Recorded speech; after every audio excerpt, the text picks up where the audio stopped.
The bathroom door crashed open with a force that sent steam billowing into the hallway. Stephanie froze, her wet sneakers squeaking against Italian marble as her eyes locked onto the most beautiful man she'd ever seen, completely naked in a sunken bathtub, his obsidian eyes boring into hers with a mixture of shock and something far more dangerous. Water cascaded down his sculpted chest as he stood, unapologetic and furious.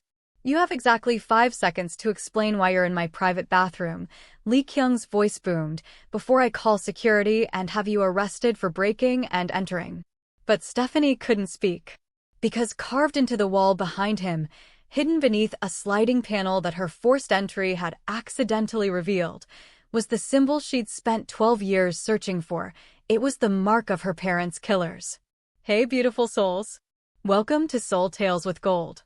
We're on a mission to hit 2,000 subscribers, and your support means everything. Hit that subscribe button, smash the like, and drop a comment telling me if you'd accidentally walk in on a hot CEO in the bath, or if I'm the only messy one here. Now, let's dive into Stephanie's dangerous world. The smell of Atlanta's downtown district hit Stephanie like a forgotten memory. Exhaust fumes mixed with southern heat and the distant aroma of fried chicken from Busy Bee Cafe. 12 years. It had been 12 years since she'd walked these streets as a frightened 16-year-old girl, watching her family's empire crumble alongside the bodies of her parents. Now, at 28, she was back. But nobody would recognize the deliberately disheveled woman slouching through Hartsfield-Jackson Airport in oversized sweatpants and a stained hoodie, her long dark hair pulled into a messy bun with yesterday's edges showing. She'd perfected the art of invisibility, of making people underestimate her, dismiss her, forget she existed. It was her greatest weapon. Stephanie. Stephanie. Over here. Her older brother Michael waved frantically from beside a sleek black Mercedes. Even from 50 feet away, she could see the disappointment settling into his features as he took in her appearance. Perfect. Jesus Christ, Steph, Michael muttered as she approached, not even attempting to hug her. We talked about this. The family is already on edge about you coming back. Could you at least try to look like you belong at the estate? Stephanie yawned dramatically, nearly dropping the battered duffel bag that contained everything she owned, or at least, everything she wanted them to think she owned. I was on a plane for 12 hours, Mike. What did you expect? A ball gown. I expected my sister, who's been studying abroad in Tokyo for over a decade, to show some growth. His jaw tightened as he opened the car door for her. Get in. And please, for the love of God, tell me you at least learned something useful over there besides how to dress like a teenager. If only he knew. The Stephanie who'd left Atlanta at 16 had been broken, traumatized, shipped off to distant relatives in Japan under the guise of education, while the family business, a multi-million-dollar export conglomerate her father had built from nothing, was absorbed by the Patterson empire under suspicious circumstances. The Pattersons had swooped in like vultures, offering to save the company when her mother and father died in what police ruled as a tragic car accident. But Stephanie knew better. She'd spent 12 years transforming herself under the tutelage of her mother's older brother, Uncle Hiroshi, who operated in the shadows of Tokyo's most dangerous districts. He taught her everything: martial arts from multiple disciplines, weapons mastery, hacking, surveillance, the subtle art of information gathering. She could kill a man with her pinky finger or dismantle a corporation with a laptop. She spoke 5 languages fluently and could forge documents that would fool government agencies. But here in Atlanta, she was just the disappointing youngest child who'd run away from responsibility. So, catch me up, Stephanie said, staring out the window as familiar neighborhoods blurred past. What fresh hell awaits me at home? Michael's hands tightened on the steering wheel. Uncle Vernon has arranged 7 potential suitors for you to meet this month. Stephanie's head whipped around. 7? I've been back for exactly 40 minutes. He's been planning this since you confirmed your return date 3 months ago. Michael's voice carried a note of sympathy now. You know how he is. With Dad gone, he thinks he's responsible for marrying off all the women in the family, appropriately. Angela already got married off to that banker from Charleston, and Cousin Rita is engaged to a congressman's son. And I'm the last defective product that needs to be shipped out, Stephanie finished bitterly. His words, not mine. Michael sighed. Look, just meet them. Smile. Be polite for once. Then turn them all down gently if you want. But we need to keep Uncle Vernon happy until the board meeting next month. Stephanie's ears perked up. What board meeting? The annual shareholder meeting for Patterson Monroe Industries. Michael glanced at her quickly before returning his eyes to the road. They merged our company with theirs completely 5 years ago. We hold 20% of the shares through the family trust, but we're minority stakeholders. Uncle Vernon has been trying to gain more influence, but the Pattersons still control everything. And the CEO? Some hotshot who took over 3 years ago. Lee Kyung. Korean-American, 32, graduated top of his class from Wharton, and apparently has the Midas touch. Everything he invests in turns to gold. The Patterson family brought him in to run their American operations, and he's tripled their revenue. Lee Kyung. Stephanie committed the name to memory. Anyone running her family's company, even under the Patterson name, was someone she needed to investigate. He's also the most eligible bachelor in Atlanta, Michael added with a sidelong glance. Uncle Vernon already tried to set up Angela with him, but he wasn't interested. Didn't even show up to the introduction dinner. Smart man, Stephanie muttered. The Monroe estate came into view, a sprawling antebellum-style mansion that had been in the family for 4 generations, sitting on 15 acres in Buckhead. Despite everything, seeing it again made Stephanie's throat tight. She'd played in those gardens as a child, learned to ride bikes on that circular driveway, had her first kiss behind the pool house. Before everything turned to blood and ashes. Brace yourself, Michael warned as they pulled up to the front entrance. The welcoming committee is out in force. Indeed, at least a dozen family members clustered on the front steps, led by Uncle Vernon Monroe, her father's older brother, a barrel-chested man in his 60s who'd taken control of the family's remaining assets after her parents died. His wife, Aunt Patricia, stood beside him looking like she'd just sucked on a lemon. There she is.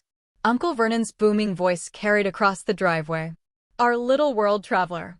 Stephanie climbed out of the car, deliberately tripping on the curb and catching herself at the last second. Several family members exchanged glances. She could practically hear their thoughts. Still clumsy. Still useless. Good. Uncle Vernon, she said, allowing herself to be engulfed in his crushing hug that smelled of expensive cigars and bourbon. It's been too long. That it has. He held her at arm's length, his smile not quite reaching his eyes. Though I must say, I expected more from 12 years in Tokyo. You look like you just rolled out of bed. Long flight, Stephanie mumbled, ducking her head. Well, we'll get you cleaned up soon enough. I've taken the liberty of arranging your social calendar for the next few weeks. Several promising young men from excellent families are eager to make your acquaintance. Uncle Vernon, I just got back. Can't I at least settle in first? Nonsense. You're 28 years old, Stephanie. Most women your age are already married with children. We need to make up for lost time. He clapped his hands together. In fact, your first introduction dinner is tonight at 7. Tyrell Johnson, his father owns the largest construction company in the Southeast. Harvard-educated, excellent prospects. Stephanie's eye twitched. Tonight? I don't even have. Aunt Patricia has already arranged for appropriate clothing to be delivered to your room. Now run along and make yourself presentable. The Johnsons are very punctual people. As if on cue, Aunt Patricia stepped forward, her lips pursed in perpetual disapproval. I've also arranged for a hairstylist to come by at 4. That mess on your head simply won't do. Stephanie touched her deliberately messy bun self-consciously, a gesture that was pure acting. Yes, Aunt Patricia. And please try to engage in intelligent conversation tonight, her aunt continued. The Johnsons are cultured people. They expect a certain level of sophistication. Translation: try not to embarrass us. Michael caught Stephanie's eye and gave her a sympathetic shrug as Aunt Patricia escorted her into the house.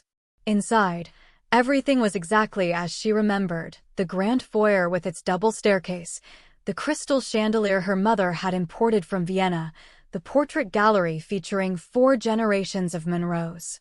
But her parents' portraits were missing. "Where are my mom and dad's paintings?" Stephanie asked suddenly, stopping in her tracks. Aunt Patricia barely paused. "We had them moved to storage. Uncle Vernon thought it was too painful to see them every day. Now come along, your room is ready." Rage, white-hot and familiar, flashed through Stephanie's veins. But she kept her face blank, her shoulders slumped, as she followed her aunt up the stairs. They wanted her docile and controllable? She'd give them exactly that. For now. Her childhood bedroom had been completely redecorated in shades of pale pink and cream, colors Stephanie had always hated. Every trace of her personality had been erased and replaced with generic elegance. "The stylist will be here in 2 hours," Aunt Patricia said crisply. "I suggest you shower and try to look alert." First impressions matter, Stephanie. The moment the door closed, Stephanie's entire demeanor changed. She moved with fluid grace to the window, checking sight lines and possible exit routes. Then she swept the room for surveillance devices, finding 2 cameras, one in the smoke detector, one in the bedside lamp. Uncle Vernon was watching her. Interesting. She left the cameras in place, but adjusted her movements to stay in their blind spots as she unpacked. From the bottom of her duffel bag, she removed a laptop that looked like a cheap tourist purchase, but contained military-grade encryption and hacking software. Within minutes, she'd connected to the house's Wi-Fi network, laughably easy to breach, and started downloading data. Property records, financial statements, email archives, board meeting minutes. The Patterson-Monroe merger hadn't just been a buyout, it had been a hostile takeover disguised as a rescue. Her father's company had been systematically stripped of its most valuable assets before being absorbed. And Uncle Vernon had not only allowed it to happen, he'd profited from it. Her own family had sold them out. Stephanie's hands trembled with fury as she clicked through the documents. But it was the next file that made her blood run cold. Hidden in the encrypted archives was a police report from the night her parents died, the original report, before it had been amended to show a tragic accident. Brake lines deliberately cut. Signs of forced entry into the car's computer system. A witness who saw a black van following her parents' car, a witness who later recanted their statement and moved out of state. Someone had murdered her parents and covered it up. And Uncle Vernon's signature appeared on multiple documents authorizing the closure of the investigation. A knock at the door made Stephanie close the laptop with lightning speed, shoving it under a pillow and throwing herself onto the bed in a deliberately awkward sprawl. "Come in," she called, affecting a sleepy voice. A young woman in a professional blazer entered, carrying what looked like a tackle box of makeup supplies. "Hi. I'm Jasmine, your stylist for this evening. Aunt Patricia said we need to perform a miracle in 2 hours, so let's get started." Stephanie allowed herself to be primped and polished, all while her mind raced. She needed access to Patterson-Monroe Industries headquarters. She needed to identify everyone who'd been involved in her parents' deaths. And she needed to do it all while maintaining her cover as the family disappointment. The blind dates might actually be useful. They'd give her an excuse to be out of the house, meeting people, gathering information. As long as she could stomach the parade of eligible bachelors who saw her as nothing more than a trophy wife. 3 hours later, Stephanie stood in front of her mirror, barely recognizing herself. Jasmine had transformed her deliberately messy hair into sleek, flowing dark waves that cascaded past her shoulders. Her makeup was flawless, highlighting her high cheekbones and bringing out the golden undertones in her brown skin. The dress Aunt Patricia had chosen was a sophisticated navy blue sheath that actually fit perfectly. She looked like someone who belonged in Atlanta's high society. She hated it. "You look stunning," Jasmine said proudly. "Tyrell Johnson won't know what hit him." Stephanie forced a smile. "Thanks for your help." Downstairs, Uncle Vernon was waiting in the foyer, checking his watch impatiently. His eyes widened when he saw her. "Well, well," he said, his voice carrying an edge of surprise. "There's a proper Monroe lady under all that carelessness after all." "Excellent. The Johnsons just arrived. Now remember, be charming, be interested in what Tyrell has to say, and for God's sake, don't mention anything about your time in Japan. We've told everyone you were studying art history. Art history? Stephanie repeated. It sounds better than whatever you were actually doing over there, Uncle Vernon said dismissively. Now smile. The Johnsons were waiting in the formal dining room, Tyrell's parents, his younger sister, and the man himself. Tyrell was handsome in a conventional way, tall and athletic with the confidence of someone who'd never been told no in his life. He stood when Stephanie entered, his eyes traveling appreciatively over her figure in a way that made her skin crawl. "Stephanie," he said, extending his hand. "I've heard so much about you." "All lies, I'm sure," Stephanie replied, shaking his hand. His grip was too firm, too possessive. This was going to be a long night. Dinner was exactly as excruciating as she'd anticipated. Tyrell dominated the conversation, talking endlessly about his golf handicap, his new Porsche, and his plans to expand his father's business into commercial real estate. He asked Stephanie exactly 2 questions: what her favorite color was and whether she liked children. "I'm thinking 4 kids," Tyrell announced over dessert, as if they'd already agreed to get married. 2 boys and 2 girls. Nice even number. My parents have already offered to help us build on their property in Marietta. Stephanie's fork paused halfway to her mouth. That's very specific planning for a first date. Why waste time? Tyrell flashed what he probably thought was a charming smile. We're both from good families. We're at the right age. My mother says you need someone to give you direction, and I'm happy to provide that. Direction, Stephanie repeated flatly. You know, structure. Purpose. My wife won't need to work, of course. I make plenty to support a family.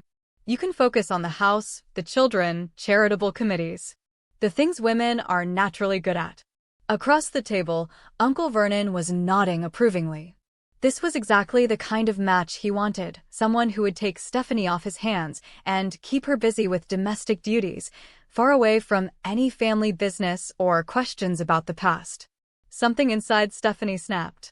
"Excuse me," she said sweetly, setting down her fork. "I need to use the ladies' room." She didn't wait for permission. In the hallway, she pulled out her phone and texted Michael, "Emergency.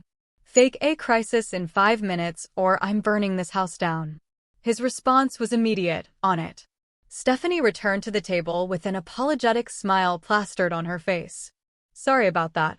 "Please, Tyrell, you were saying something about my natural abilities." But before Tyrell could continue his patronizing monologue, Michael burst into the dining room, looking panicked. "Uncle Vernon." "Stephanie. We have a situation. The alarm at the storage facility is going off, the one where we keep the company archives. Security says there might be a break-in." Uncle Vernon stood abruptly. "What?" "Those files are irreplaceable." He turned to the Johnsons. "I'm so sorry, but this is a family emergency. We'll need to reschedule." Of course, Mr. Johnson said, already standing. "These things happen." Tyrell looked disappointed but leaned toward Stephanie. "I'll call you tomorrow. We can continue getting to know each other." "Can't wait," Stephanie lied through her teeth. The moment the Johnsons left, Uncle Vernon turned on Michael. "This better not be a false alarm. Those archives contain 40 years of business records." "Security is checking now," Michael said. Then, catching Stephanie's eye, "Stephanie, maybe you should come with us? You know, in case we need to identify any of Dad's old files." "Good thinking," Uncle Vernon said, already heading for the door. "Let's go." In the car, with Uncle Vernon driving ahead in his own vehicle, Michael turned to Stephanie. "You owe me big time. I had to bribe the security guard $50 to trigger that alarm. Tyrell Johnson wanted me to be a housewife with 4 children in Marietta," Stephanie said. "Your $50 saved his life." Michael laughed, the first genuine emotion she'd seen from him all day. "That bad?" "Worse. How many more of these horror shows do I have to endure?" 6 more scheduled over the next 3 weeks. Michael's smile faded. "Stephanie, I know this sucks. But Uncle Vernon controls your trust fund until you're 30 or married. If you don't play along, he'll cut you off completely. I don't care about the money. Maybe you should. That trust is worth $8 million, your inheritance from Mom and Dad. If Uncle Vernon designates you as financially irresponsible, he can redirect those funds to family business interests. Michael's fingers made air quotes, which basically means his pockets. $8 million. Money her parents had worked their entire lives to build. Money that should have been hers. Another thing Uncle Vernon had stolen. The storage facility was in an industrial area near the airport, a nondescript building that housed the overflow of family documents, furniture, and other items deemed too valuable to throw away but not important enough to display. Like her parents' portraits. Security confirmed it was a false alarm, a malfunction in the system. Uncle Vernon spent 20 minutes berating the poor guard before finally agreeing to leave. But Stephanie hung back, pretending to examine some of her mother's old furniture. "Michael, you and Uncle Vernon go ahead," she called. "I want to spend a few minutes with Mom's things. I'll get a rideshare back." Uncle Vernon looked suspicious, but Michael intervened. "Let her have this, Uncle Vernon. She just got back. She's emotional." After they left, Stephanie waited exactly 10 minutes before moving with purpose to the back of the storage facility, where corporate archives were kept in climate-controlled units. Her lockpicking skills made short work of the unit door. Inside were rows of filing cabinets containing decades of Monroe family business records. But Stephanie knew exactly what she was looking for: the original contracts from the Patterson merger, the insurance documents from her parents' deaths, and any correspondence between her uncle and the Patterson family from that period. She found them in a locked drawer at the back. And there, paper-clipped to a life insurance policy with her parents' names on it, was a photograph she'd never seen before. Her mother and father at some kind of formal event, smiling at the camera.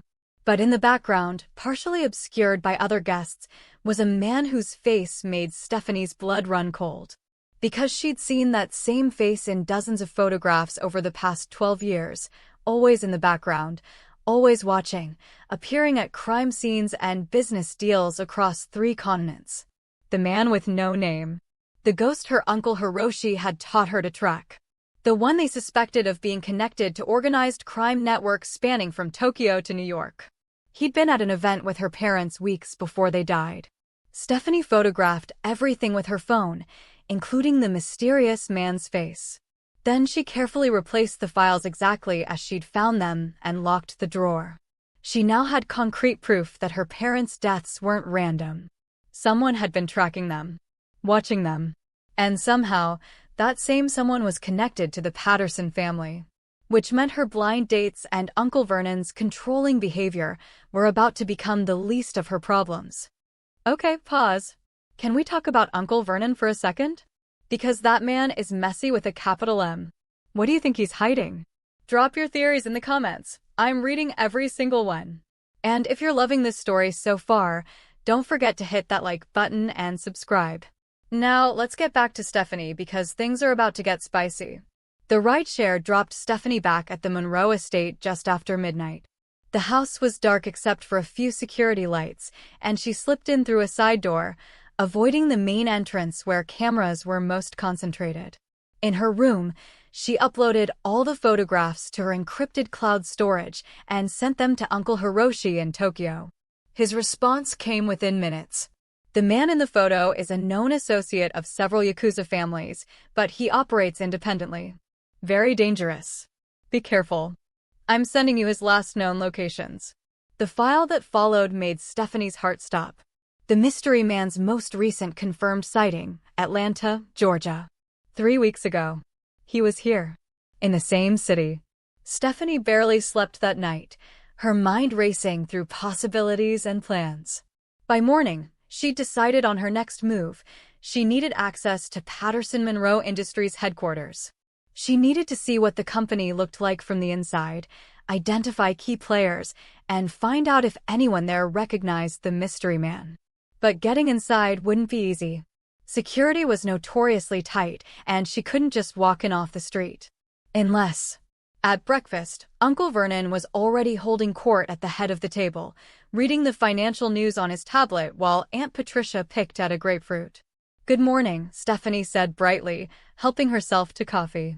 "Uncle Vernon, I've been thinking about what you said yesterday, about finding direction and purpose." Vernon looked up surprised. Oh, I'd like to learn about the family business. Maybe start at the bottom, get a real understanding of how Patterson Monroe operates. She made her voice eager, naive. I could intern in one of the departments. I'm sure there's something even someone with my limited skills could do. Uncle Vernon's eyes narrowed. This was clearly not what he'd expected. The company is quite complex, Stephanie. Not really suitable for someone with your background. But how will I ever learn if I don't try? And it would look good to potential suitors, wouldn't it? Showing that I'm trying to be responsible. She played to his ego perfectly. You could supervise my progress, make sure I'm not messing anything up. She could see him considering it. Having her interning at the company would keep her busy, under his watchful eye, and away from asking uncomfortable questions about the past. Plus, it would make her seem more marriageable to the eligible bachelors. I suppose I could arrange something in human resources, he said slowly. Filing. Basic administrative work. Nothing critical. That would be perfect. Stephanie beamed at him. When can I start? I'll make some calls today. But Stephanie, his voice turned stern. This doesn't mean you can skip your social obligations. You still have 6 more introduction dinners scheduled. Of course not, Uncle Vernon. I wouldn't dream of it. That afternoon, Stephanie found herself standing in front of the Patterson Monroe Industries headquarters, a gleaming 30-story tower in downtown Atlanta's business district. The building was a monument to corporate power, all glass and steel reaching toward the sky. Somewhere in there were the answers she needed. Uncle Vernon had arranged for her to start the following Monday in the HR department, but Stephanie couldn't wait that long. She needed to scout the building, understand its layout, identify security weak points. She was studying the entrance protocols when a sleek black town car pulled up to the VIP entrance. A man stepped out and, even from across the street, Stephanie could see that he commanded attention. Lee Kyung, the CEO himself. He was tall, probably 6'2", with the kind of elegant features that could have graced magazine covers. Sharp cheekbones, strong jaw, dark hair styled in a way that looked effortlessly perfect. He wore a charcoal suit that fit him like it had been made specifically for his body, which it probably had. But it was the way he moved that caught Stephanie's attention. There was a predatory grace to his stride, an awareness of his surroundings that suggested either military training or something darker. His eyes swept the street in a practiced pattern that Stephanie recognized. He was checking for threats. This was not just some Harvard MBA. As if sensing her observation, Lee Kyung's gaze locked directly onto where Stephanie stood across the street. For a moment that felt like an eternity, their eyes met. His were obsidian, dark, and utterly unreadable. Then he turned and disappeared into the building. Stephanie's heart was pounding. That brief moment of connection had felt electric, dangerous. Like touching a live wire. She needed to be more careful. But she also needed to know more about Lee Kyung. Over the next 2 days, Stephanie endured 2 more excruciating blind dates, one with a venture capitalist who spent the entire dinner talking about cryptocurrency, and another with a surgeon who rated her appearance on a scale of 1 to 10. She was a solid 7, maybe 7.5 with better posture. She turned them both down with manufactured politeness. But her real focus was on researching Lee Kyung. The official biography was impressive but vague. Born in Seoul, moved to the U.S. at age 10, graduated top of his class from Wharton, worked at Goldman Sachs for 3 years before transitioning to corporate leadership. He'd taken over Patterson Monroe's American operations at age 29 and turned it into the most profitable division of the Patterson empire. But there were gaps. Years unaccounted for. A sealed juvenile record. And a series of business deals that seemed too perfect, too precisely timed, as if he had access to information he shouldn't have. Uncle Hiroshi's response to her inquiry was cryptic. Be very careful with Lee Kyung. His name appears in connection with several intelligence agencies. Unclear if he's an asset or something else. Intelligence agencies? What had the Patterson family brought into her parents' company? Monday morning arrived, and Stephanie presented herself at Patterson Monroe headquarters dressed in conservative business casual, a beige blouse and black slacks that made her look simultaneously professional and forgettable. The HR department was on the 15th floor, a maze of cubicles and conference rooms humming with the quiet efficiency of corporate bureaucracy. "You must be Stephanie Monroe," said a cheerful woman in her 40s, extending her hand. "I'm Regina, the HR director. Your uncle spoke very highly of you." Stephanie doubted that but smiled anyway. "Thank you for having me.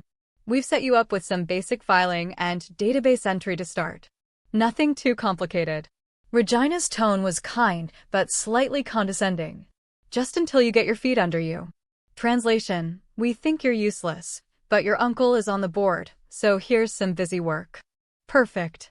Stephanie spent the morning filing employee records and pretending to struggle with the database software, all while memorizing the building's layout, security protocols, and employee access patterns. The HR department had surprisingly high clearance. They needed it to process new hires and conduct background checks, which meant Stephanie now had legitimate access to most of the building.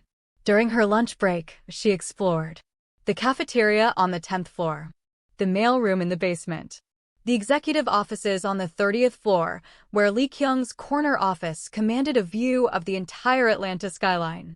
She was studying the security panel outside the executive level when a voice behind her said, "Lost."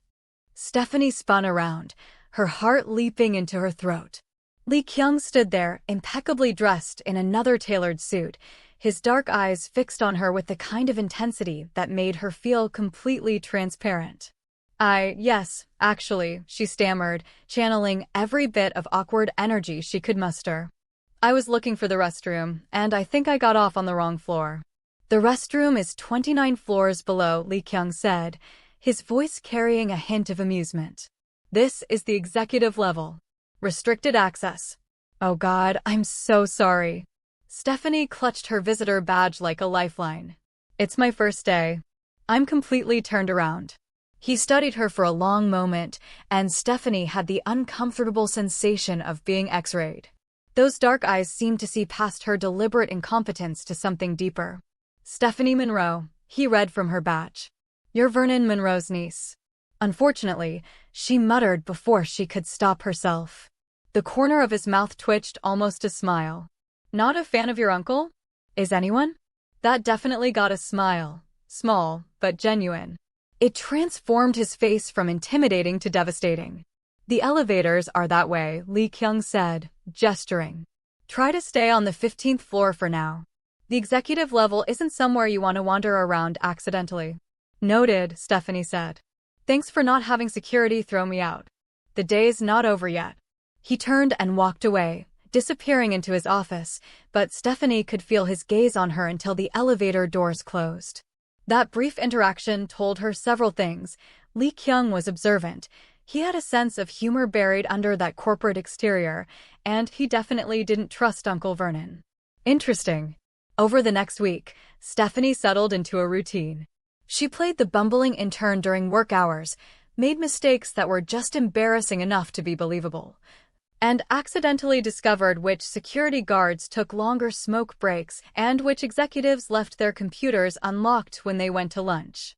At night, she hacked into the company servers from her bedroom, downloading files and following digital trails that led to offshore accounts, shell corporations, and business dealings that were definitely not legal. Patterson Monroe Industries wasn't just an import-export company. It was a front for money laundering, arms dealing, and smuggling operations that span the globe. And Lee Kyung's signature was on dozens of documents authorizing these transactions. He wasn't just a CEO. He was running a criminal empire. But was he also connected to her parents' murders? Stephanie needed proof. Which meant she needed access to Lee Kyung's private files, the ones that weren't on the company servers. Which meant she needed to get into his personal residence. The opportunity came unexpectedly. It was Friday evening, and Stephanie was preparing to leave work when Regina called her into her office. "I know this is last minute," Regina said, looking apologetic, "but we need someone to deliver these documents to Mr. Lee's home. His executive assistant is out sick, and these need his signature tonight for a deal closing Monday morning." She held out a sealed envelope marked confidential. "His home," Stephanie repeated. "It's not far. He has a penthouse in the Sovereign building in Midtown. Normally we'd use a courier service, but these documents are too sensitive." I need someone with company clearance. Regina hesitated. I know it's an imposition on your weekend. I'll do it, Stephanie said quickly. Too quickly. She adjusted her tone to sound reluctant. I mean, I guess I can. If it's really important. You're a lifesaver. The concierge is expecting a delivery. Just give them your name, and they'll direct you to the penthouse. Mr. Lee should be home by 7. The sovereign was exactly what Stephanie expected, all luxury and pretension. The concierge checked her ID against a list and directed her to a private elevator that required a key card. Mr. Lee hasn't arrived home yet, the concierge said, but you're cleared to wait in the penthouse foyer. Just don't wander around. The security system is very sensitive. The elevator opened directly into the penthouse, which was even more stunning than Stephanie had anticipated. Floor-to-ceiling windows showcased the Atlanta skyline lit up against the evening sky. The decor was minimalist, but clearly expensive. Modern furniture in blacks and grays, abstract art on the walls, and a massive bookshelf filled with what looked like first editions. And absolutely no personal photographs. Stephanie's trained eye cataloged everything: security cameras in 3 corners, motion sensors by the windows, a sophisticated alarm panel by the door. This wasn't just a rich man's home. This was a fortress. She had maybe 10 minutes before Lee Kyung arrived. She could leave the documents and go, like she was supposed to. Or she could find his private office and see what secrets he was hiding. The decision took approximately half a second. Moving quickly but carefully to avoid triggering motion sensors, Stephanie explored the penthouse. Master bedroom, untouched, bed made with military precision. Guest room, looked completely unused. Home gym with equipment that cost more than a car. And finally, a study. Unlike the rest of the penthouse, this room had personality. The desk was antique, probably Korean, with intricate carvings. More books lined the walls, a mix of business texts, philosophy, and, surprisingly, classic literature. And on the desk, a photograph. A young Lee Kyung, maybe 19 or 20, standing with an older man who shared his features. Both unsmiling. Both radiating the same dangerous intensity. Before Stephanie could examine it closer, she heard the elevator. Lee Kyung was home. Panic flashed through her. She couldn't be caught in his study. There was no innocent explanation for that. She needed to get back to the foyer, pretend she'd just arrived. But the study door was visible from the elevator. If she stepped out now, he'd see her leaving it. She heard his footsteps, heard him drop keys on a table. Then she heard him walking toward the back of the penthouse. Toward the master bedroom. Stephanie made a split-second decision. She slipped out of the study and moved silently toward the front door, where the documents sat on the foyer table. She'd grab them, pretend she'd just arrived. The sound of running water stopped her. He was in the bathroom. Actually, scratch that. Based on the acoustics, he was in the bath. This was her chance. While he was distracted, she could photograph everything in the study, download data from his home computer, and be gone before he even knew she'd been there. Stephanie pulled out her phone and crept back toward the study. She'd just started photographing the documents on his desk when she heard it, a loud crash from the bathroom, followed by what sounded like cursing in Korean. Then silence. Too much silence. Stephanie froze, every instinct screaming at her to run. But something, maybe curiosity, maybe stupidity, made her move toward the bathroom instead. The door was slightly ajar. Steam poured out into the hallway. "Mr. Lee," she called. "Are you okay?" No response. "I'm coming in," she announced, pushing the door open wider. The bathroom was enormous, all white marble and gleaming fixtures. And there, in the center, was a sunken bathtub the size of a small pool. Empty. No, not empty. A phone floated in the water, clearly dead. On the floor was a shattered glass, whiskey spreading across the marble. But no Lee Kyung. "Looking for me?" The voice came from directly behind her. Stephanie spun around and immediately wished she hadn't. Because there, blocking the bathroom doorway, stood Lee Kyung. Dripping wet. Completely naked. And holding a gun pointed directly at her chest. You have exactly 5 seconds to explain why you're in my private bathroom, he said, his voice liquid steel and deadly calm, before I call security and have you arrested for breaking and entering. Stephanie opened her mouth, but no sound came out. Because carved into the wall behind him, partially hidden by the open shower door, was a symbol she recognized. The same symbol that had been paper-clipped to her parents' case file. The same symbol that appeared in connection with the mystery man who'd been tracking her family. A serpent eating its own tail, with 3 stars above it. Lee Kyung followed her gaze, and something flickered across his face, surprise, then calculation. You recognize it, he said. It wasn't a question. Stephanie's mind raced. I brought documents for you to sign. I heard a crash. I thought you might be hurt. So you decided to barge into my bathroom? The door was open. And the study I assume you were searching? Lee Kyung took a step closer, water still dripping down his chest. The gun never wavered. Don't bother lying. I have cameras everywhere. Stephanie's stomach dropped. Of course he did. I was looking for the bathroom, she tried weakly. You were looking for information, Lee Kyung corrected. About the symbol. About your parents. About why they died. The world tilted. He knew. How? Stephanie's voice broke. I've known who you were since the moment you arrived in Atlanta, Lee Kyung said. Did you really think I wouldn't recognize Jonathan and Diana Monroe's daughter? Even with your ridiculous act of incompetence. All of Stephanie's carefully constructed covers, her deliberate awkwardness, her pretense at being useless, he'd seen through all of it from the beginning. The question is, Lee Kyung continued, finally lowering the gun, what do I do with you now? You could start by putting on pants, Stephanie managed, desperately trying to regain some composure. He glanced down at himself, seeming to notice his state of undress for the first time. Fair point. Don't move. He walked past her to the bedroom, completely unbothered by his nakedness.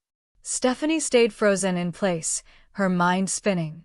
Lee Kyung knew who she was. He knew about her parents. And he had the symbol, the one connected to their murders, carved into his bathroom wall. He was either her enemy or her only ally. She had no idea which. When he returned, he'd thrown on black pants and a t-shirt, his dark hair still wet. The gun was gone, but Stephanie suspected it wasn't far.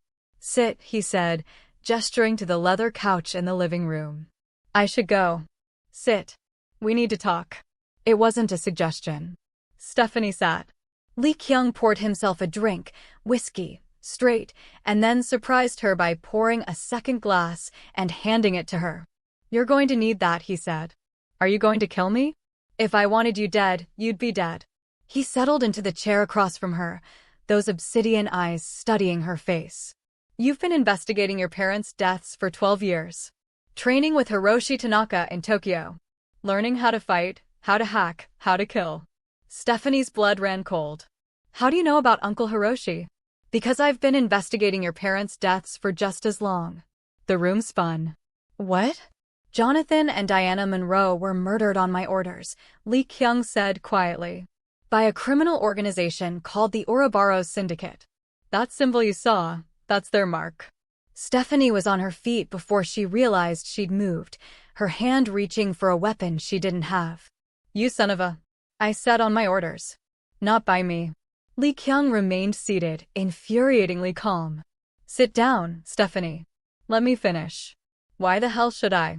Because I'm probably the only person in this city who wants justice for them as much as you do. Something in his voice made her pause. Pain. Real, raw pain. Slowly, she sat back down. My father was David Lee, he began. He was an FBI agent investigating the Ouroboros Syndicate, an international criminal organization that deals in everything from weapons to human trafficking. Your parents weren't just running an import-export business. They were FBI informants helping my father build a case against the syndicate. Stephanie's world was reshaping itself with every word. The syndicate found out.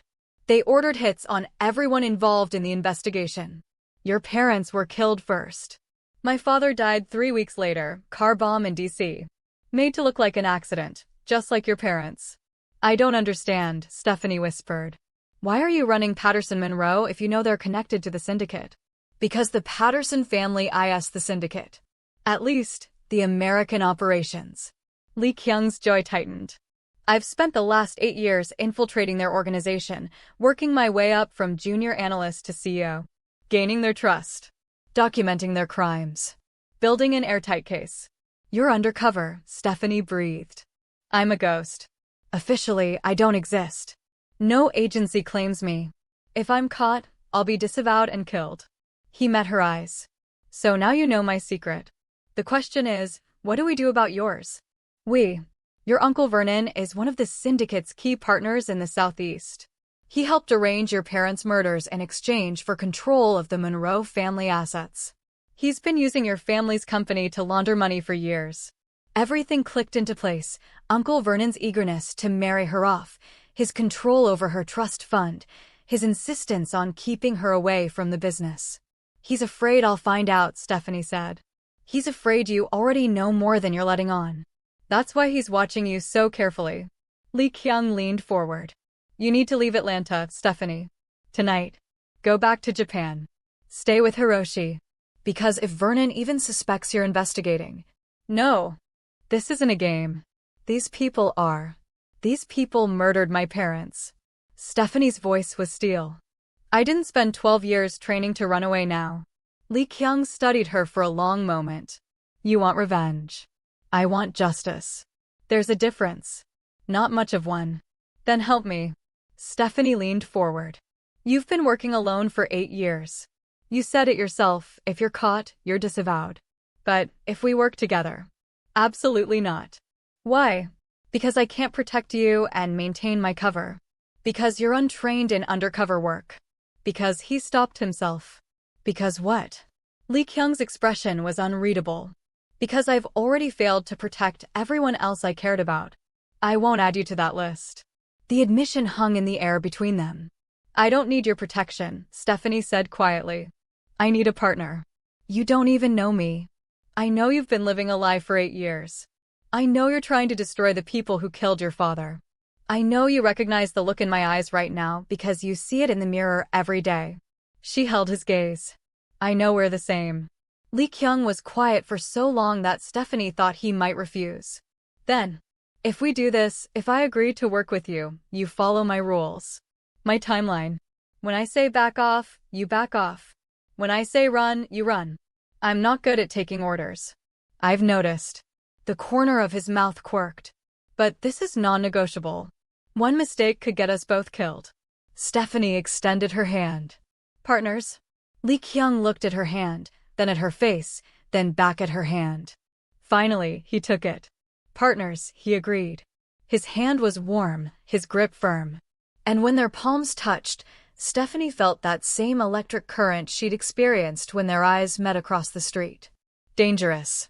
This man was dangerous in ways that had nothing to do with guns or secrets. First rule, Lee Kyung said, releasing her hand. You need to maintain your cover as the useless niece. Keep going to those ridiculous blind dates. Keep playing the disappointment. Vernon can't suspect anything has changed. What about Patterson Monroe? I'm supposed to be interning. Continue that too. But we'll set up a secure way to communicate. He pulled out his phone. Give me your number. Stephanie rattled it off, and a moment later her phone buzzed with a text from an unknown number. Testing. That's a burner, Lee Kyung explained. Encrypted. Untraceable. Use it only for messages to me. Never call unless it's a true emergency. What counts as an emergency? Imminent death. That's comforting. He almost smiled. Welcome to undercover work. They spent the next hour going over logistics, how to pass information without being observed, which family events Lee Kyung would attend as CEO where they could interact without suspicion, what to do if Vernon became hostile. By the time Stephanie left, with the signed documents Regina needed, it was nearly midnight. Her head was spinning with information, plans, and the surreal reality that she'd just formed an alliance with the man who ran her parents' company. A man who, she was starting to realize, affected her in ways that had nothing to do with their shared mission. Dangerous, she reminded herself as she drove back to the Monroe estate. But maybe dangerous was exactly what she needed. The next morning, Stephanie woke to 17 missed calls from Uncle Vernon and a text, "Family emergency. Breakfast meeting. 8 a.m. Not optional." She arrived at the dining room to find the entire extended family assembled, aunts, uncles, cousins she barely remembered. Everyone looked worried. Uncle Vernon stood at the head of the table, his face grave. "We have a serious problem," he announced. "The FBI has opened an investigation into Patterson Monroe Industries. They're looking into our tax filings, our international transactions, everything." Stephanie's heart raced. Was this Lee Kyung's doing? "What does this mean for us?" Aunt Patricia asked nervously. "It means we need to close ranks. Present a united front. Show the FBI that we're a legitimate, respectable family business." Uncle Vernon's gaze swept the room. "Which means all pending marriage arrangements are now top priority. We need to demonstrate family stability." His eyes landed on Stephanie. "Especially you. I've arranged for you to meet someone very important tomorrow night. Jared Patterson." The room went silent. "As in, the Patterson family?" Michael asked. "The oldest grandson," Uncle Vernon confirmed. "He's expressed interest in getting to know Stephanie. This could be exactly the alliance we need right now." Stephanie's blood ran cold. Jared Patterson, one of the syndicate leaders Lee Kyung was trying to bring down. "I don't think," she began. "This is not a request." Uncle Vernon's voice was hard. "You will meet Jared. You will be charming. And you will seriously consider his suit. Do I make myself clear?" Everyone was staring at her. "Crystal," Stephanie managed. As soon as she could escape, she texted Lee Kyung's burner, "Vernon's setting me up with Jared Patterson tomorrow night. What do I do?" The response came within seconds. "Go. This is perfect. Get close to Jared. But be extremely careful, he's dangerous." "No kidding. I mean it, Stephanie. Jared isn't just spoiled rich kid. He's killed people. Don't underestimate him." "Noted. Any advice?" "Yes. Don't be alone with him. Ever." Comforting. The next evening, Stephanie dressed for her date with Jared in a deep sapphire dress that Aunt Patricia had selected, elegant but not too sexy, expensive but not flashy. Her hair was styled in soft waves, her makeup perfect. She looked like exactly what she was supposed to be, a Monroe heiress ready to be absorbed into the Patterson empire. Jared picked her up himself in a silver Aston Martin. He was handsome in that privileged, prep school way, blonde hair, blue eyes, teeth too white to be natural. "Stephanie," he said, kissing her hand. "You're even more beautiful than Vernon described." "Thank you," she murmured, her skin crawling at his touch. He took her to one of Atlanta's most exclusive restaurants, the kind where tables had to be reserved months in advance, and the chef had 3 Michelin stars. They were seated at a private table in a corner, partially hidden from the main dining room. Too isolated. Too private. "So," Jared said once they'd ordered, "Vernon tells me you've been studying in Japan. That must have been quite an experience." "It was educational," Stephanie said carefully. "What did you study? Besides art history?" His smile was sharp. "Because I've done my research, Stephanie. There's no record of you at any art history program in Tokyo." Her pulse quickened. "I studied privately." "Doing what?" "This and that. Cultural studies. Language. Martial arts." Jared leaned back in his chair, watching her. "Self-defense? Weapons training?" The temperature in the room seemed to drop 10 degrees. "I'm not sure what you're implying," Stephanie said. "I'm not implying anything. I'm stating facts." Jared pulled out his phone and showed her a photograph, Stephanie at age 19, outside her uncle Hiroshi's dojo in Tokyo, clearly in the middle of weapons training. "You're very good at pretending to be useless," Jared continued. "The bumbling intern act is particularly convincing. But I know exactly who you are, Stephanie Monroe. And exactly what you've been doing for the past 12 years. Stephanie's mind raced. How much did he know? What was his play here? "If you know so much," she said carefully, "why agree to this date?" "Because you're dangerous. And I like dangerous women." Jared's smile widened. "Plus, your uncle doesn't know the truth about you. Which means you're as trapped in this situation as I am." "What situation?" "The arranged marriage our families are orchestrating." "Did you really think this was about romance?" He laughed. Vernon needs the Patterson family's protection because of the FBI investigation. My grandfather wants access to the Monroe family's remaining assets and connections. So here we are, two people being sold off like prize horses. I have no intention of marrying you, Stephanie said flatly. Good. Because I have no intention of marrying you either. Jared refilled their wine glasses. But we could help each other. How? You want to know who killed your parents? I can give you that information. Stephanie's heart stopped. Why would you do that? Because I'm tired of being my grandfather's puppet. Because I want out of the family business. And because I think we could be useful to each other. He leaned forward. I'll help you get justice for your parents. In exchange, you help me disappear. It was too convenient. Too perfect. Which meant it was almost certainly a trap. I need time to think, Stephanie said. Of course. Take all the time you need. Jared stood, offering his hand. Shall we go? There's somewhere else I'd like to show you. Every instinct screamed at her to refuse. But she needed to know what game he was playing. She took his hand. He drove them to a warehouse district near the docks, exactly the kind of cliché location Stephanie hated. But when they pulled up to a nondescript building, Jared didn't take her inside. Instead, he handed her a key. Storage Unit 247, he said. Inside, you'll find copies of documents related to your parents' case. The real police reports. Photographs. Names. Everything you've been looking for. Why? Consider it a good faith gesture. Proof that I'm serious about helping you. He smiled. But Stephanie? If you go to the FBI with this information, I'll know. And then this all goes away, along with any chance you have of finding out the truth. He drove away, leaving her standing in the parking lot holding the key. Stephanie immediately texted Lee Kyung, "We have a problem." His response, "Where are you?" She sent him the address, and 15 minutes later, his black Mercedes pulled up. "Don't go in there," he said, climbing out of the car. "It's obviously a trap. Or it's exactly what he says it is." Jared Patterson doesn't do anything out of the goodness of his heart. Lee Kyung took the key from her hand. "What exactly did he offer you?" Stephanie explained the entire conversation. Lee Kyung's expression grew darker with every word. "He's testing you," Lee Kyung said finally. "Seeing if you'll take the bait. If you go in there and take those documents, he'll have proof that you're investigating. He can use that against you, against Vernon, against me. But what if the information is real? Then it's real information in a trap." Lee Kyung pocketed the key. "I'll have someone I trust check it out. If there's anything useful, we'll get it safely. But you stay away from this place. And you stay away from Jared. I don't take orders, remember? This isn't an order. It's common sense." He gripped her shoulders, forcing her to meet his eyes. "Jared is playing a game you don't understand yet. Until we know his endgame, you don't engage with him. Period. Vernon is going to push for us to keep seeing each other. Then you make excuses.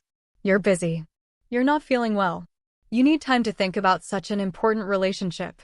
He won't accept that for long. Then we'll figure something else out."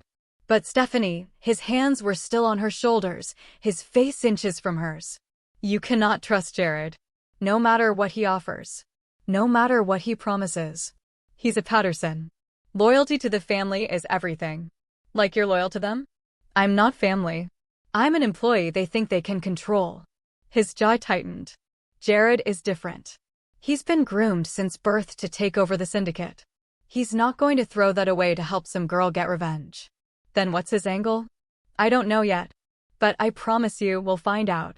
They stood there in the shadowy parking lot, his hands warm on her shoulders, their faces too close, the night air thick with tension that had nothing to do with Jared or the syndicate. "You should go home," Lee Kyung said finally, stepping back.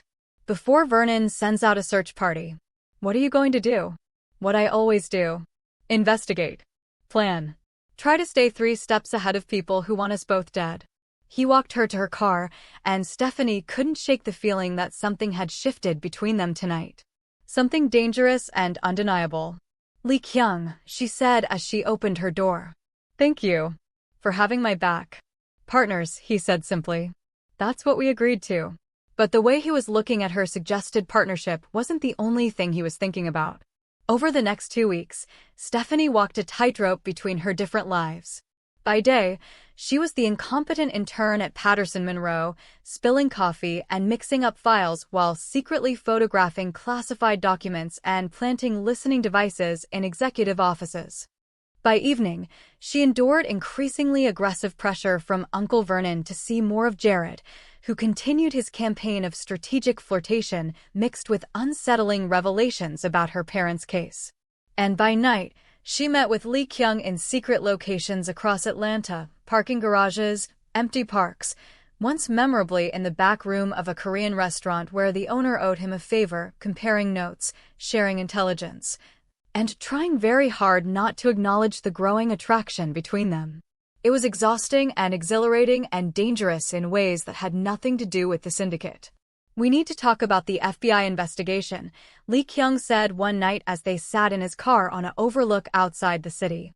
"It's moving faster than I expected." "Is that good or bad?" "Both. Good because it means they're taking the case seriously. Bad because Vernon is going to panic. Panicked people make desperate decisions." As if summoning him with their conversation, Stephanie's phone buzzed with a text from Uncle Vernon. "Family dinner tomorrow night. Mandatory. We have important news." "That doesn't sound ominous at all," Stephanie muttered, showing Lee Kyung the message. "Do you want me there? Can you arrange that?" "I'm the CEO of the company your family partially owns. Of course I can arrange it." He was already typing on his phone. "I'll tell Vernon I want to discuss the FBI investigation with the family personally. Show solidarity." The next evening, Stephanie entered the Monroe dining room to find the entire family assembled again, but this time, Lee Kyung sat at Uncle Vernon's right hand, looking every inch the powerful CEO in another perfectly tailored suit. Their eyes met across the table and Stephanie felt that familiar electric jolt. "Excellent. Everyone's here," Uncle Vernon said. "I've called this meeting to announce several important developments. First, the FBI has requested interviews with several family members regarding Patterson Monroe's business practices." Worried murmurs rippled through the room. "Mr. Lee has assured me that the company's legal team will be present for all interviews, and that we have nothing to worry about as long as we're truthful and cooperative." Uncle Vernon smiled, but it didn't reach his eyes. "Second, I'm pleased to announce that Stephanie has been seeing Jared Patterson, and the relationship is progressing beautifully." Stephanie nearly choked on her water. "That's not." "Jared spoke to me yesterday," Uncle Vernon continued, talking over her. "He's quite taken with you, Stephanie. In fact, the Patterson family has invited our family to their estate next weekend for a formal introduction dinner. I haven't agreed to." "Of course you'll go. This is exactly the kind of alliance we need right now." Uncle Vernon's tone brooked no argument. "Which brings me to the third announcement. To ensure our family's financial security during this challenging time, I've made the difficult decision to restructure the family trust." The room went silent. "What does that mean?" Michael asked carefully. "It means that effective immediately, all trust distributions are suspended pending the FBI investigation's conclusion. We need to present a unified financial front." "You can't do that," Stephanie said, her voice sharp. "Those trusts were set up by our parents. You're the trustee, not the owner." "I'm acting in the family's best interest," Uncle Vernon said coldly. "If anyone has a problem with my management of family assets, you're welcome to hire a lawyer and challenge me in court. But I doubt any of you want that kind of public scrutiny right now." It was a threat. Plain and simple. Stephanie glanced at Lee Kyung, who gave her the slightest shake of his head. "Don't engage. Not here. Not now." She bit back her fury and nodded. After dinner, Lee Kyung lingered under the pretense of discussing business with Uncle Vernon. But he found Stephanie in the garden, where she was pacing furiously. "He's stealing from us," she hissed. "From his own family." "I know. And we'll stop him. But not by confronting him directly." Lee Kyung pulled out his phone. "I've been going through Vernon's financial records. He's been siphoning money from the family trust for years, funneling it through shell companies to offshore accounts. Can we prove it?" "I'm working on it. But here's the interesting part. He's not keeping the money. He's paying someone. Regular transfers of $50,000 every month to an account in the Cayman Islands. Blackmail. Or payment for services rendered." Lee Kyung's expression was grim. I think Vernon didn't just help arrange your parents' deaths. I think he hired the killer. The world tilted. Do you know who? Not yet. But I'm close. The payment pattern matches similar transactions from around the time your parents died. If I can trace the account holder. Lee Kyung. Uncle Vernon's voice boomed from the house. I need to speak with you before you leave. Coming. Lee Kyung called back. Then, lower, to Stephanie.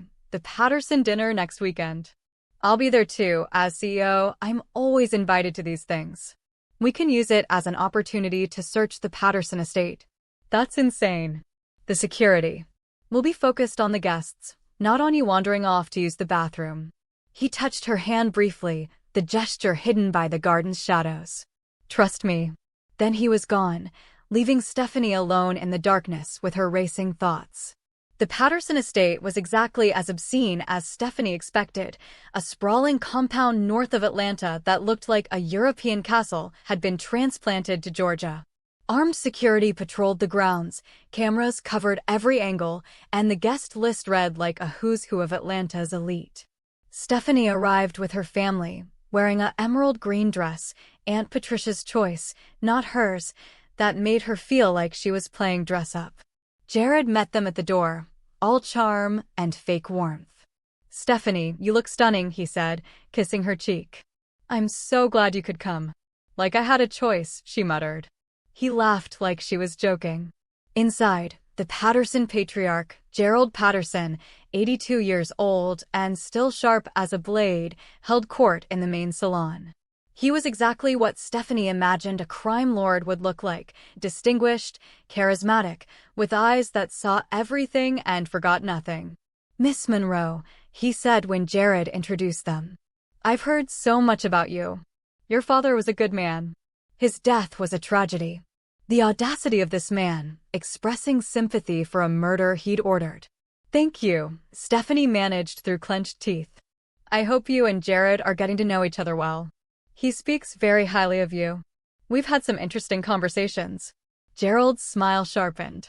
I'm sure you have. Jared tells me you're quite intelligent. Observant. Those are good qualities in a Patterson wife. I haven't agreed to.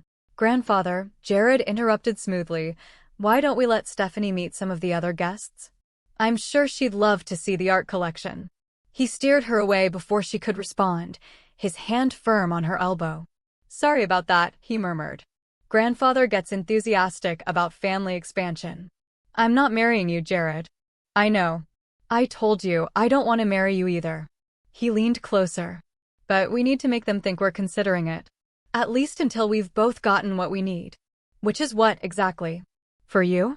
Information about your parents' killers. For me? A way out of this life. His voice dropped. Did you check the storage unit? My partner did. Jared's eyebrows rose.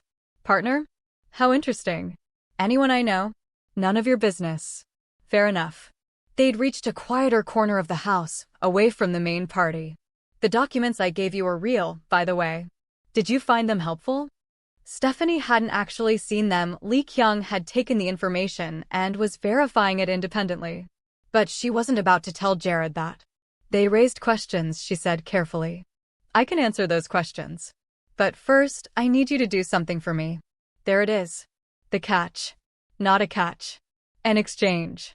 Jared pulled out his phone and showed her a photograph. Do you recognize this man? Stephanie's heart stopped. It was the mystery man from her parents' case file. The one who'd been following them before they died. Who is he? She asked, fighting to keep her voice steady. His name is Viktor Morozov. Russian. Specialist in making deaths look like accidents. He's worked for the syndicate for 20 years. Did he kill my parents? Yes. The confirmation, delivered so casually, made Stephanie's vision blur with rage. Where is he? That's what I need your help with. Victor's gone rogue. He's threatening to expose the syndicate unless we pay him $50 million. My grandfather wants him eliminated quietly. And you want me to do it, Stephanie said flatly. I want us to work together to find him. I'll give you access to all of the syndicate's resources, files, surveillance, contacts. In exchange, when we find Victor, you help me stage my death so I can disappear. It was insane.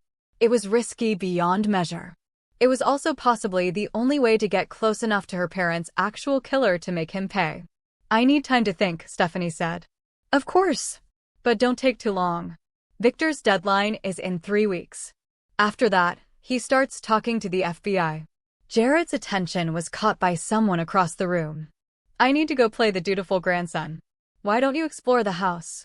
The library is particularly impressive, 3rd floor, East Wing. I think you'd enjoy it.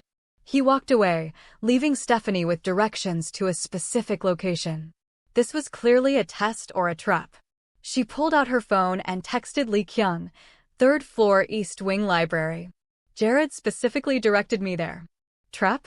The response: I'm on the 2nd floor West Wing. Heading your way. Don't go in until I get there. Stephanie made her way through the house as casually as possible, accepting champagne from passing servers, nodding politely at guests she didn't know. The 3rd floor was quieter, with fewer people wandering the halls. The library door was unlocked. Inside, floor-to-ceiling bookshelves created a maze of knowledge and shadows. And there, standing by the window with a drink in his hand, was Lee Kyung. You got here fast, Stephanie said. I was already up here, searching the study next door. He set down his drink. Did Jared say anything about why he wanted you to come here? No, just that I'd find it interesting. They explored the library together, careful not to disturb anything obviously valuable.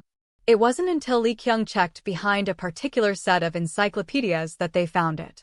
A hidden safe, built into the wall. Can you open it? Stephanie whispered. Give me 5 minutes. Lee Kyung's lockpicking skills were impressive. 3 minutes later, the safe clicked open. Inside were documents. Lots of documents. Financial records, photographs, and... Oh my God, Stephanie breathed. A contract. Dated 3 weeks before her parents' deaths. Signed by Gerald Patterson, Uncle Vernon, and a third party listed only as VM. Victor Morozov. The contract outlined payment of $500,000 for the elimination of Jonathan and Diana Monroe, along with the elimination of FBI agent David Lee. Proof. Concrete proof of the conspiracy. We need to photograph everything, Lee Kyung said, already pulling out his phone. They worked quickly, documenting every page, every signature. This was it, the evidence that could bring down the entire syndicate. Why would Jared lead you here? Lee Kyung muttered as he worked. He has to know about this safe. He said Victor is blackmailing the syndicate, threatening to talk to the FBI. Stephanie's mind raced. What if Jared is setting up his own grandfather, giving us the evidence to take him down? That doesn't make sense. He'd lose everything. Unless that's what he wants. To destroy the whole thing and walk away clean. Before Lee Kyung could respond, voices echoed in the hallway outside. Told you to check up here. I heard something. Security. Lee Kyung grabbed Stephanie's hand and pulled her behind one of the massive bookcases, just as the library door opened. 2 guards entered, flashlights sweeping the room. Stephanie and Lee Kyung were pressed together in the narrow space between the bookcase and the wall, barely breathing. His body was warm against hers, his heart racing just as fast as her own. The guards checked the safe, still open. Shit, one muttered. Someone's been in here. Tell Mr. Patterson. Lock down the house. No one leaves until we figure out who. The guards rushed out, leaving Stephanie and Lee Kyung alone in the sudden silence. We need to get out of here, Lee Kyung whispered, his breath warm against her ear. Now. But before they could move, the library door opened again. Jared stood there, perfectly calm, perfectly composed. I assume you found what you were looking for, he asked.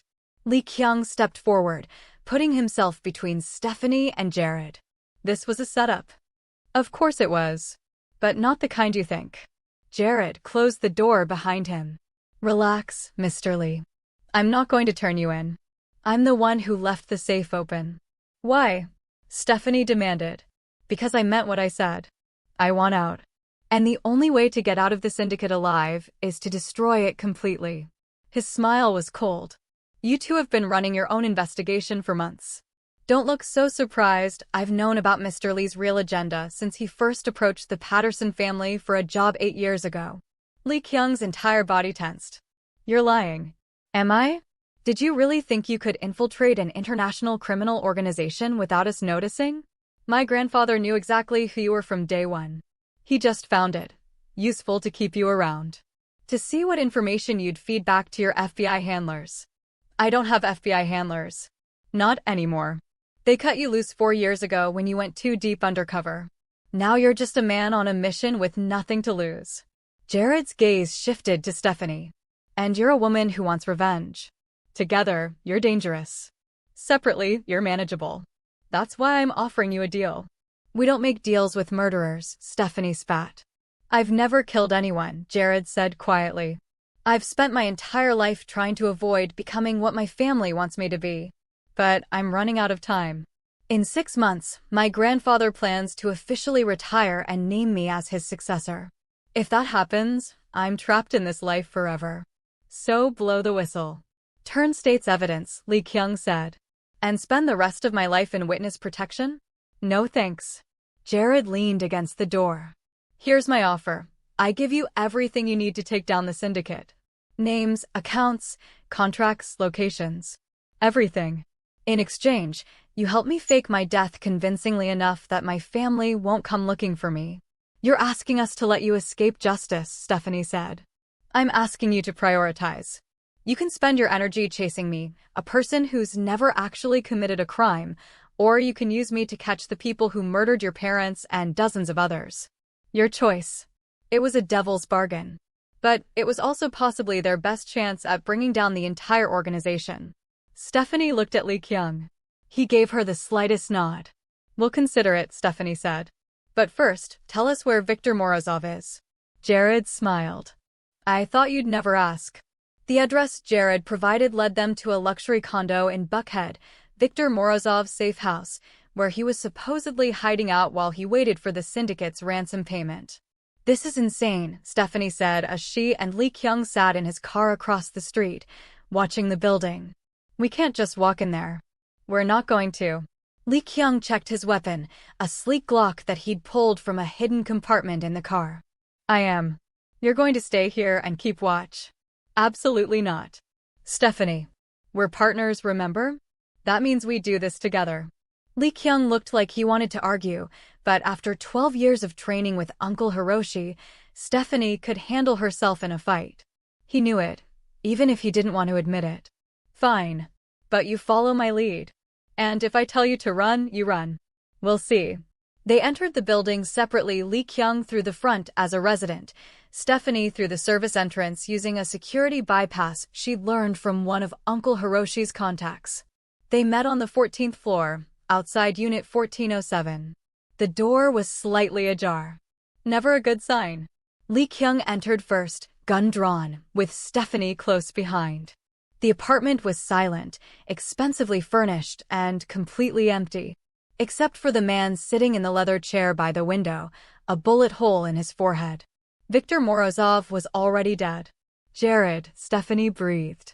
He set us up. But before Lee Kyung could respond, the apartment door slammed shut behind them. And standing there, gun in hand, was Uncle Vernon. Hello, Stephanie, he said pleasantly. I've been waiting for you. Everything happened at once. Lee Kyung aimed his weapon at Vernon. Vernon aimed his weapon at Stephanie. And Stephanie realized with crystal clarity that they'd walked directly into a trap.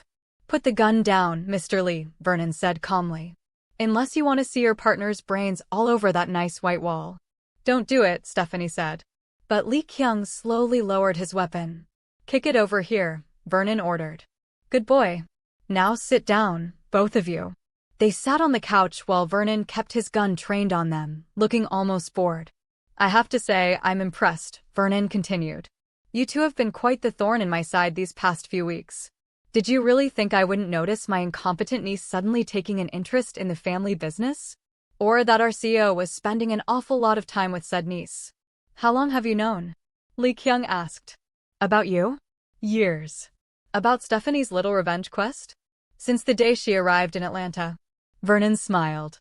I have eyes everywhere, Mr. Lee. Including in Tokyo. I've known exactly what Stephanie was learning from her dear Uncle Hiroshi. Then why let me come back? Stephanie demanded. Because I needed to know how much you'd figured out. And I needed to flush out everyone who might be helping you. Vernon's gaze shifted to Lee Kyung. Speaking of which, the FBI no longer employs you, do they? You're just a rogue agent with a vendetta. Which means when I kill you both and frame you for Victor's murder, no one will come looking for answers. They'll know it was a setup, Stephanie said. Will they? Let's see. Bitter daughter returns home after 12 years to avenge her parents' deaths. Seduces the CEO, convinces him to help her. Together they track down the actual killer, Viktor Morozov, and execute him. But then they turn on each other, and in the struggle, both end up dead. Vernon shrugged. It's a tragedy, really. But a believable one. Except Jared knows the truth, Lee Kyung said. Jared is on a plane to Singapore as we speak, where he'll unfortunately die in a hotel fire tomorrow night. Faulty wiring. Very sad. Vernon stood, moving closer. The syndicate is cleaning house, you see. Victor knew too much. Jared was getting cold feet. And you two were getting too close to information that would be very damaging to very powerful people. Including you, Stephanie said. Including me. I've worked too hard to build my position in this organization to let my dead brother's daughter tear it all down. He raised the gun. Any last words?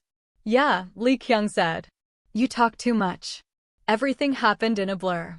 Lee Kyung threw himself at Vernon, knocking the gun from his hand. Stephanie dove for the weapon Lee Kyung had kicked across the floor. Vernon and Lee Kyung crashed into the coffee table, struggling for control. Stephanie grabbed the gun, spun around, and found herself face to face with two more men entering the apartment. Syndicate enforcers. She fired twice. Both men went down.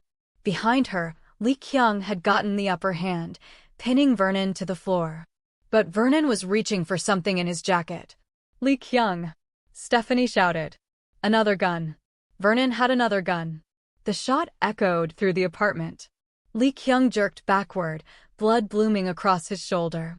Stephanie fired without thinking, without hesitating. Uncle Vernon's body went still. For a moment, the apartment was silent except for Lee Kyung's labored breathing. How bad? Stephanie asked, rushing to his side. I've had worse. His face was pale, his hand pressed against the wound. We need to leave. Now. Before more of them show up. Stephanie helped him to his feet, and they stumbled toward the door. Behind them, for bodies and enough evidence to connect the Monroe and Patterson families to decades of crime. We need to call someone, Stephanie said as they made it to the stairwell. FBI, police, someone. No, not yet. Lee Kyung was breathing hard, each step clearly causing him pain. We call them now, before we have all the evidence organized, and the syndicate's lawyers will bury everything.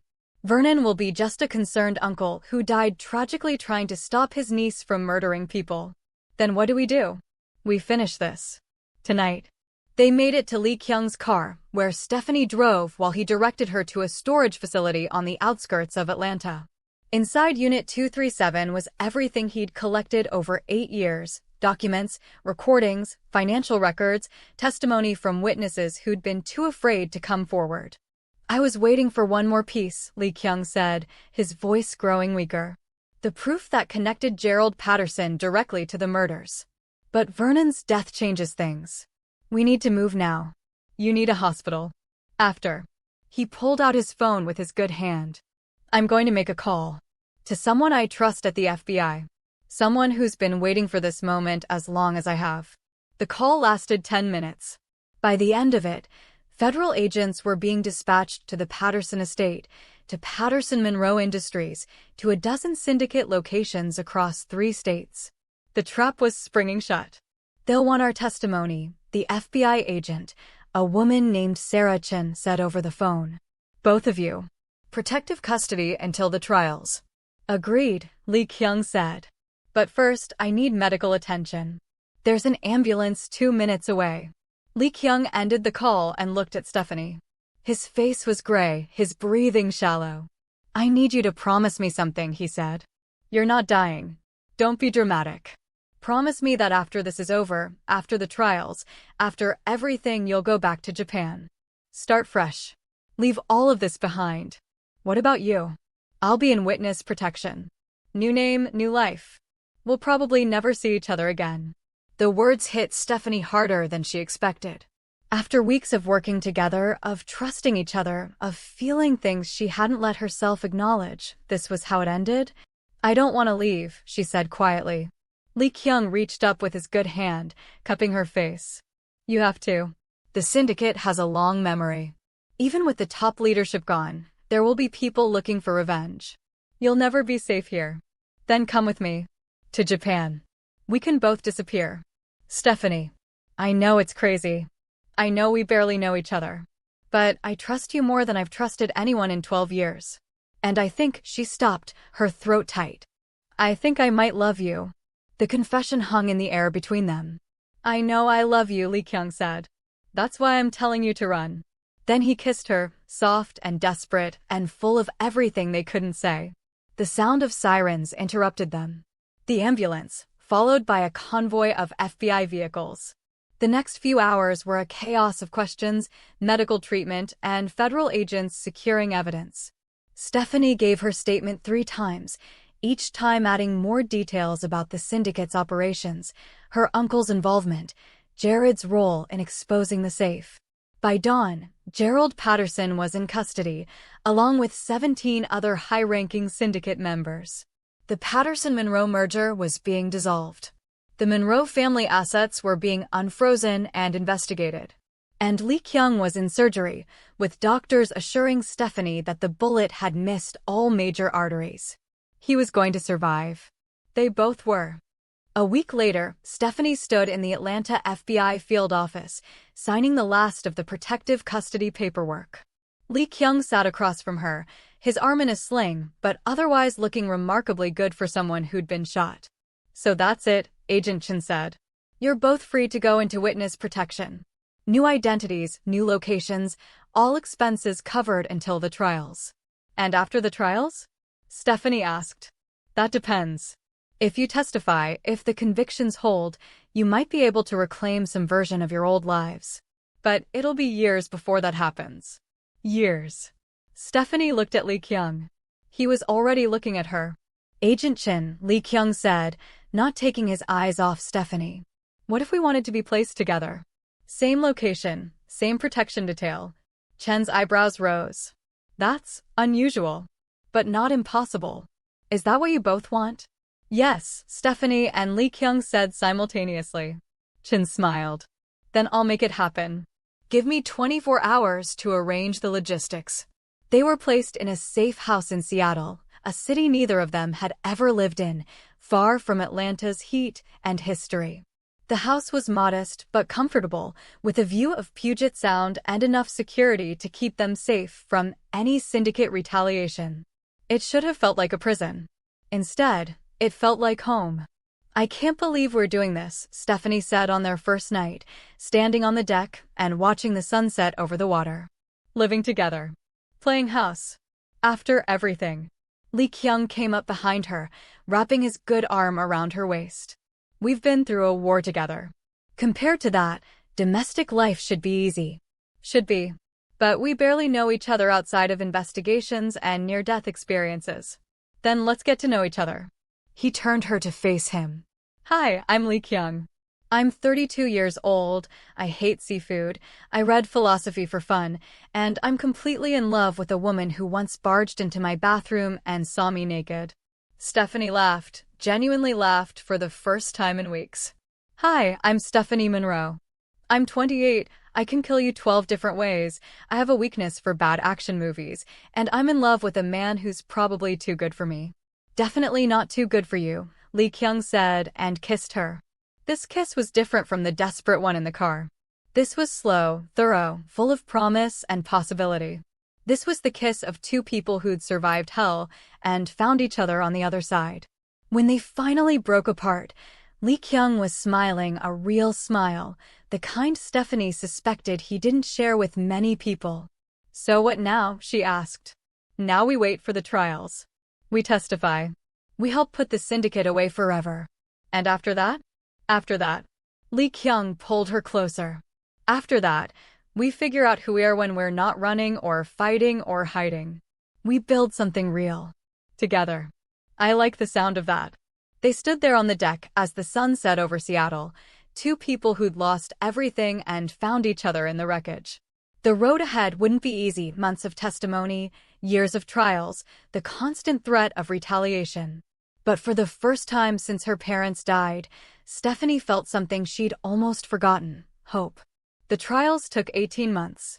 Stephanie and Lee Kyung testified for a combined 40 hours, their statements providing the framework that brought down the entire Ouroboros syndicate. Gerald Patterson died in prison before his sentencing, officially ruled a heart attack, though Stephanie suspected otherwise. The remainder of the Patterson family scattered, their empire dissolved. Uncle Vernon's body was found in Viktor Morozov's apartment, and the official story became that he'd been killed by the Russian assassin in a deal gone wrong. The truth was more complicated, but sometimes justice had to settle for close enough. The Monroe family assets were unfrozen and redistributed to the legitimate heirs, Stephanie included. Her trust fund, plus her share of the family business, once it was legally separated from the syndicate's operations, made her independently wealthy. She donated most of it to organizations helping victims of organized crime. Jared Patterson's death in Singapore was eventually revealed to be fake, and he became a federal witness, providing testimony that corroborated everything Stephanie and Lee Kyung had said. Last she heard, he was living under an assumed name in New Zealand, managing a vineyard.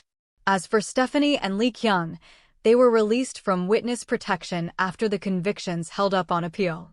Lee Kyung reclaimed his real name and a quiet life as a consultant for the FBI, helping them understand organized crime operations. Stephanie finished her degree in international relations and started working with the State Department, using her language skills and cultural knowledge to fight human trafficking. They bought a house in Portland, not Seattle. They'd both agreed they needed somewhere that felt like their choice, not the government's. A craftsman bungalow with a garden and room for all of Lee Kyung's books.